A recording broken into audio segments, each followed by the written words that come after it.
Hey gals.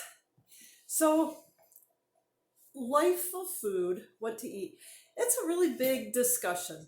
And to be honest, this whole course is going to be hitting the mountaintops because in the Abundant Living course, we spend a whole year working on a lot of these things. So, just if you're feeling overwhelmed, don't worry about it. Just pick a small thing, do a small thing. We call it Kaizen. It's a word meaning baby steps.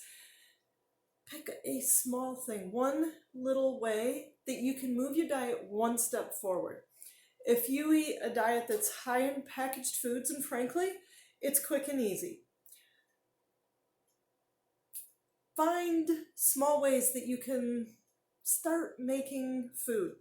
And if you have questions about how you can do that, throw them out there because that's what we're all about, is figuring it out. If you already eat a fairly fresh diet but want to step it up a little more, there's so much room to move into an invigorating diet and a more invigorating diet and more because frankly, that's been part of my experiment in the last year, is how can I make this diet more fresh, more local, more seasonal, more lifeful, full of life. The more life your food has in it, the more energy and health it has for you and you're going to have in your body. So, in a nutshell, that's what we've been doing here.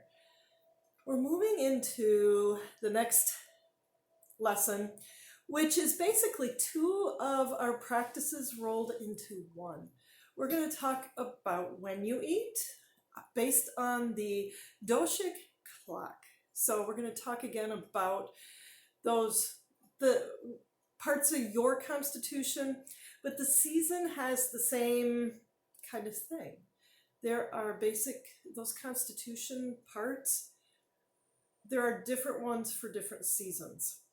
Right now we're in the end of winter, moving into spring, so we're really in a very kapha time. So it's heavier, it's denser, the elements of earth and water. It's a time to be very connected to people. It's a very connective kind of energy. So get out and go visit people. At the same time, it can be very sluggish and difficult to move. So those are the qualities of this season. But we're going to talk about that related to the day and how that affects your digestion. So watch the videos for that. Because you may find that you digest certain foods better at certain times of the day. Chili, because it's very complex, is awesome for lunch, but you'll find when you start really paying attention and listening to your gut that it sits heavy and can give you heartburn and disrupt your sleep if you eat it for supper. So things like that. When you eat matters. Also, how you eat. So for those of you in the Abundant Living course, the healthier eating practices, we're going to talk about both of those things this week, because when you eat and how you eat are a big part of your kitchen medicine.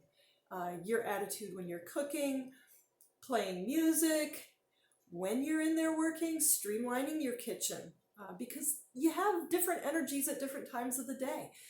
We can also roll into this our kitchen sadhana or practices. I know I have a spice cupboard that I'm going to be cleaning this week as part of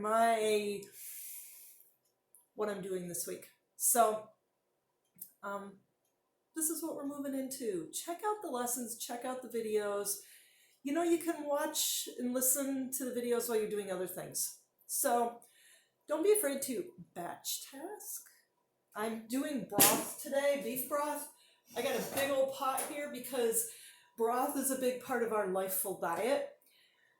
And I made my 5-gallon pot. So I've got a huge quantity of time. That's batch tasking.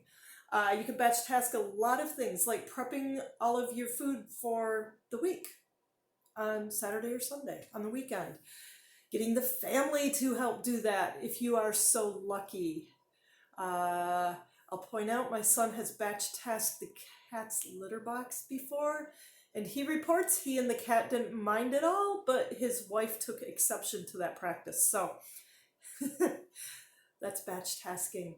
But we'll talk about a lot of other things that you can use. So watch the lessons, take advantage, ask questions, because your questions are going to guide our discussion on Tuesday.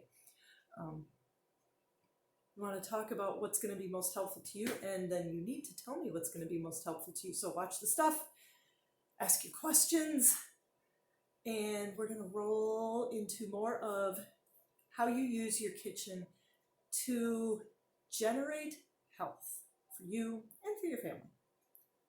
See you later this week.